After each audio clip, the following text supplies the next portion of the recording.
Miami Beach is a coastal resort like no other, a mecca for beautiful people, sun, and celebration. It's got an unmistakable energy that seeps out of every inch of its world-renowned waterfront. Here, dolphins share the waterways with ships of all sizes as they head out to the Atlantic Ocean. And for the homes facing the water, the views are second to none. One of the most epic waterfront mansions is so dramatic, even Hollywood came calling. Emilio Vega is the driving force behind this tricked-out estate that exudes sex appeal from its infinity edge pool to its 360-degree views that stretch beyond the bay and all the way to the Atlantic Ocean.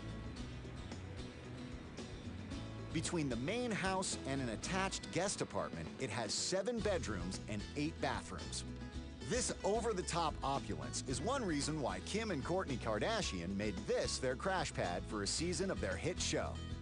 They filmed the show here, they lived here, and from what I understand, they had a great time here. And who wouldn't in this masterpiece of a home right on the water? Emilio and his wife Deborah spent 5 years getting it exactly right. With all of the rooms surrounding a central courtyard, it has the vibe of a Mediterranean villa. And all of it, the giant living room built for entertaining, the huge eat-in kitchen, and the family room are designed to take advantage of those epic views. The entire back of the house opens out onto Biscayne Bay in North Miami, Florida. We named the house Palazzo di Mare, which is an Italian palace of the sea. It's deserving of the name. All 16,500 square feet of it, including 5,000 on terraces and balconies, all of which face the water. And with the infinity edge pool rising above the bay, this is a home designed to take full advantage of its waterfront location. It's a one-of-a-kind, says Emilio's friend and real estate expert, Jill Hertzberg. This property is very unusual because he has over 350 feet of wide bay, unobstructed views. So the views are killer. From every room, no matter where you are, it's like, wow, the water's unbelievable. And you get to see sunrise and sunset here because the house faces east, south, and west, so you get it all.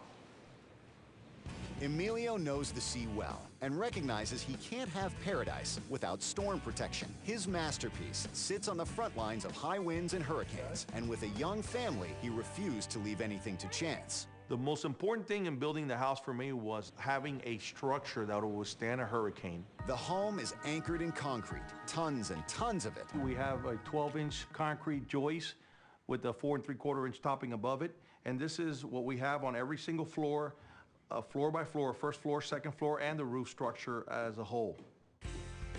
Emilio drove concrete columns 26 feet into the ground and created basement walls that are designed to break apart during a storm surge, so rising water can pass through the lower level without damaging the upper floors. So in essence, the house had to be built on stilts.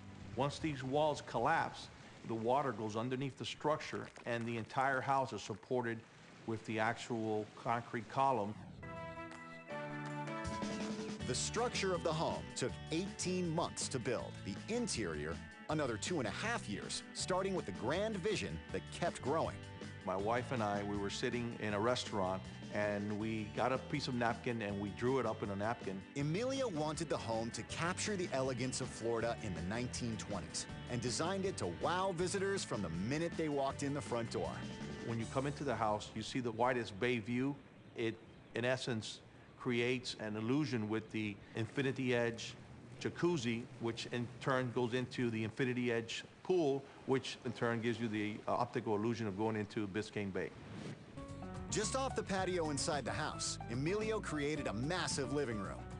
But the star of this show is a travertine mantle that Emilio imported from Turkey. This work of art had to be lowered by crane into the courtyard because it weighs well over 1,000 pounds. And 8 men had to raise it up. It comes in 3 pieces, the 2 side columns, and then, of course, the mantle piece on top. Despite its Mediterranean vibe, this is a home designed for a family, and Emilio insisted on comfort without sacrificing style or the tiniest detail. In the kitchen and all throughout the house, Emilio would settle for nothing less than the old-fashioned look of terracotta. He framed the tiles with Florida keystone or coral stone, which contains fossils more than 1 million years old. They cut the slabs to the whatever size you need, and it creates the red to white effect. Upstairs, all 5 bedrooms are designed to showcase the bay, especially the master suite with double French doors and something even a Kardashian could love. Not 1, but 2 gigantic closets, one for her and one for him. There are 6 bathrooms on the 2nd floor, including 2 master baths, one with a jacuzzi, and each with its own shower that doubles as a steam room. And being right on the water means Emilio can cast off from a dock in his own backyard for an afternoon of deep-sea fishing with the guys or a weekend getaway with the family. We go, if we want to shoot to the Bahamas, we're 2 hours away. Palazzo di Mare is an epic estate, but what matters most to the man who built it is celebrating this truly one-of-a-kind location. Seeing Biscayne Bay is completely breathtaking, to say the least. Every morning we have dolphins feeding right there. So for my wife and my kids, it's spectacular. It's South Florida living at its best. This palace on the sea is super luxurious and super strong. But what does it cost to get the best of both worlds? The royal price tag, coming up next. The Palazzo di Mare beach house in Miami lives up to its name, Palace of the Sea. It's the ultimate in superstar luxury, yet it's strong enough to withstand a hurricane. The price for a mansion that can stand the test of time? A resilient $14.5 million.